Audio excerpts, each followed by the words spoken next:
One of my favorite episodes from last season that I want to throw out there was the episode we recorded with Grady Hendrix, Hmm. where we focused a lot on his book, How to Sell a Haunted House, which is about to come out. I think. I don't think it's out yet, but No, the 17th.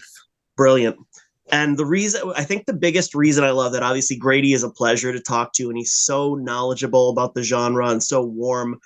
But we also had Cynthia Pelayo on that episode, and the dynamic between it almost sounds arrogant to say this, but the dynamic between the four of us, that was a special conversation, and it just was so natural, so organic, and there was so much like great information and interesting stuff just kind of floating around. So that's the episode I kind of want to throw out as one of my highlights of season 3. The one I will point to is kind of a two-parter because you had an episode with Casey and Joe Lansdale. And I believe this is how it unfolded, is that they were on for an episode, and in that y'all started talking about Karen Lansdale and how she helped found the HWA, and it was this kind of story that I, among many other people, had not heard before.